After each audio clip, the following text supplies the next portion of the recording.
Bismillahirrahmanirrahim. Louange à Allah, Seigneur de l'univers, prières et salutations sur le plus noble des messagers, Mohammed, sur sa famille, et sur tous ceux qui l'ont suivi et œuvré selon sa tradition, et suivi ses traces jusqu'au jour du jugement dernier. Chers auditeurs, chères auditrices, permettez-moi de vous saluer, comme toujours d'ailleurs, selon les règles de bienséance islamique, en vous disant « Assalamu alaikum wa rahmatullahi wa barakatuh ». Me voici encore avec notre série « Mémoriser le noble Coran, est-ce possible ?» Aujourd'hui, comme nous l'avons déjà dit, nous sommes avec le deuxième épisode qu'on avait intitulé « Le prix de la réussite ». Réalise ton rêve pour apprendre le Coran et, comme il a été signalé, l'œuvre du docteur Abdullah Al-Mulhim. Quelle nouveauté rapporte-t-elle alors que plusieurs auteurs, ainsi qu'un bon nombre d'érudits en matière de culte, ont œuvré dans ce même domaine, chacun selon son expérience avec le noble Coran, selon ses compétences personnelles ou selon des perceptions individuelles émanant dans la plupart des cas d'un certain savoir académique, psycholinguistique, psychologique, épistémologique, voire philosophique, lequel savoir leur a servi, bien entendu, de plateforme pour telle ou telle méthode d'acquisition du noble Coran. Notre auteur, Abdullah Al-Mulhim, quant à lui, a construit son modèle à partir de son expérience personnelle, quelque chose qu'il avait vécu durant toute sa vie, depuis l'enfance jusqu'à l'âge adulte. Il s'est appuyé par ailleurs sur d'autres expériences réussies et s'est inspiré essentiellement, mais relativement, de certaines pratiques et savoirs académiques connus ayant trait à ce que l'on appelle le traitement cognitif de la pensée, sorte d'autothérapie comportementale et cognitive, à partir de laquelle le docteur Abdullah Al-Mulhim propose un auto-apprentissage qui consiste à corriger, voire changer des comportements profondément ancrés, de mauvaises habitudes qui rendent parfois très dure la saisie d'un savoir, l'acquisition d'un savoir-faire ou tout simplement le fait de parvenir à un savoir-être. À titre indicatif, la thérapie comportementale et cognitive est une technique de psychothérapie reconnue pour le traitement de nombreuses pathologies psychiatriques comme phobie, troubles anxieux, troubles thymiques. L'auteur s'en est inspiré pour proposer son modèle. Avant d'entamer tout projet, notamment celui de mémoriser le noble Coran, le docteur Abdullah Al-Mulhim opte partiellement pour cette approche visant à modifier des modes de pensée, des pensées jugées erronées, susceptibles d'handicaper le quotidien et partant nuire à la réalisation de tout projet de quelque type qu'il soit. Idéalement, à l'issue d'un certain changement ainsi opéré au niveau de la manière de penser, on arrivera à même d'utiliser de façon plus performante et surtout autonome ses propres stratégies, ses propres manières d'agir. Aussi, tracer son itinéraire, son parcours devient-il de plus en plus promettant et les étapes qu'il faudrait suivre pour casser des barrières illusoires facile à surpasser. Une fois ce terrain prospecté, l'auteur propose à travers son œuvre sa propre stratégie, des techniques respectant ainsi les prédispositions de chacun, prenant en considération les différentes strates des individus, certes, mais ne différant presque en rien de ce que proposent d'autres protagonistes en matière d'apprentissage du noble Coran, sauf que ces derniers ne prennent pas en considération cette préparation psychique que Abdullah al-Mulhim exige pour la réussite de tout projet quel qu'il soit, en l'occurrence celui de mémoriser le noble Coran. Aussi l'auteur parle-t-il d'un voyage, un certain voyage spirituel, rihla imaniya. Un voyage spirituel lequel ne doit débuter qu'une fois ce changement de la manière de penser réussie. C'est très important que de s'arrêter sur ces 6 étapes que nous allons énumérer brièvement. Et Abdullah al-Mulhim insiste impérativement sur ce changement de la manière de penser à travers ces 6 étapes qu'il a développées au niveau de son œuvre.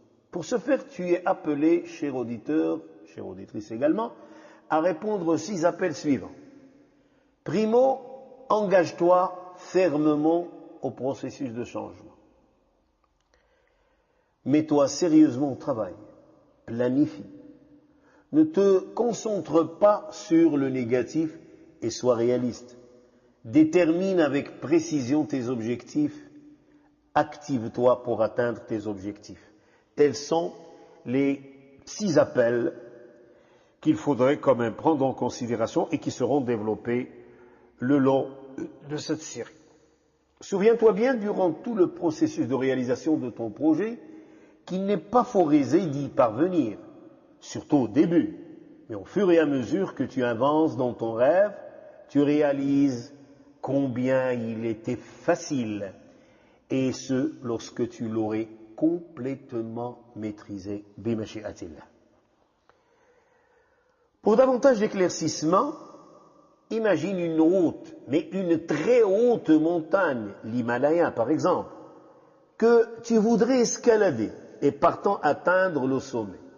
Imagine bien cette tâche et évalue bien son importance.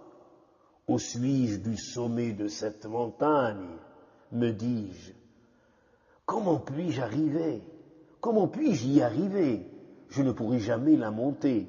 Je ne parviendrai jamais, mais jamais à atteindre ce sommet si loin. Par contre, imagine maintenant que cette montagne, la même montagne, commence à devenir de plus en plus petite et que son sommet est à ta portée et que tu dois l'escalader. Si tu ne commences pas immédiatement à l'escalader, tu n'atteindras jamais, mais jamais le sommet, même si celui-ci est très proche de toi. Monte donc l'Himalaya, étape par étape. Tu fouleras sûrement bimashi'atillah le sommet. Il en va de même pour ton objectif. Mémoriser le noble Coran. Si tu le vois dès le départ considérable, très grand, mais très grand, 60 chapitres, des milliers de versets en arabe classique que je ne parle pas, et que tu ne fragmentes pas ton grand projet en sous-objectifs faciles à réaliser, il te sera impossible, mais impossible de le réaliser. Ne recule jamais devant la grande quantité coranique que tu projettes mémoriser. Ne fléchis guère devant le volume temporel combien important que tu es censé investir. Commence à apprendre pas à pas, goutte à goutte et petit à petit, comme on dit, l'oiseau fissonne. Réalise ton rêve pour apprendre le nom Coran et ne pense pas au comment l'apprendre. As-tu vraiment envie de réaliser ce rêve? Pose-toi la question. As-tu vraiment ce désir ardent de mémoriser le noble Coran? Pose-toi cette question. La plupart des gens se disent, Comment parviens-tu à mémoriser la totalité du noble Coran? Imagine le jour où tu aurais appris le noble Coran, on n'arrivera jamais. Si c'en est ta conviction, ce jour n'arrivera effectivement jamais. Par contre, si tu arrives à changer ce genre de sentiment, cette manière de penser, ta montagne, l'Himalaya, deviendra de plus en plus petite et le sommet, si loin, se rapprochera de toi de plus en plus. Nulle personne ne doit t'empêcher d'apprendre le noble Coran. Détruis tout simplement le faux handicap psychique dont tu es le propre architecte. Tu vis le meilleur rêve de ta vie, l'apprentissage du livre sacré, le noble Coran. Aucune force ne doit t'en empêcher. D'autre part, tu dois être vigilant vis-à-vis de ceux que l'auteur appelle les prédateurs de rêves, les gens négatifs qui rendent les choses faciles irréalisables, le possible infaisable. Tu as à titre d'exemple ce valeureux rêve d'apprendre le noble Coran. Tu es armé de toutes les volontés du monde pour le réaliser. Cependant, vient parfois une personne dont nous faisions allusion et te dit froidement: tu veux rajouter une autre copie du Saint-Coran alors que la bibliothèque regorge de mushaf?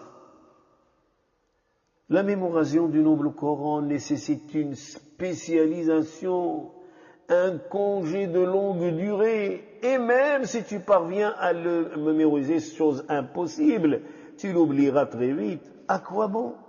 Occupe-toi plutôt de tes études, de ton travail, de ta famille, de tes enfants, de ton commerce. Ce type d'individu fait partie de ce staff de prédateurs de rêve que tu es censé écarter de ton entourage. Incapable de nous atteler à cette noble tâche, il nous arrive à nous tous de trouver une certaine compensation dans le fait d'encourager nos enfants ou nos proches à apprendre le noble Coran, alors que notre savoir en la matière est nul ou presque. Quel paradoxe! C'est là un problème personnel. Ah oui, un problème personnel que nous devons combattre fermement. Sache très bien que la mémorisation du noble Coran nous concerne tous. Ne dis pas naïvement: pourvu que mon fils apprenne le noble Coran, mais dis-toi bien, il faudrait que je mémorise moi aussi le Saint-Coran. Souviens-toi bien que le succès nécessite un certain effort. On passe des années de notre vie pour acquérir un savoir académique matériel sur les chaires des écoles, collèges, lycées et ou universités. 20 ans, mais 20 ans plus ou moins, et ce pour un diplôme terrestre, un bac, une licence, voire un doctorat. N'aspires-tu pas un diplôme, un autre diplôme, un diplôme d'un autre genre, un diplôme au paradis en mémorisant le Coran, un diplôme que tu recevras le jour du jugement dernier? La réussite ne vient jamais du néant, mais jamais. Tu dois donc en payer le prix, fournir l'effort nécessaire, car le jeu en vaut la chandelle. Chers auditeurs et auditrices, rendez-vous, Inch'Allah, avec notre série Mémoriser le Coran, est-ce possible, mais cette fois avec un 3e épisode intitulé Un voyage spirituel. De quel voyage s'agit-il? Sur ce, je vous remercie de votre attention et je vous dis: Astawdirukumullah, alladhi la tadi'u wada'i'u.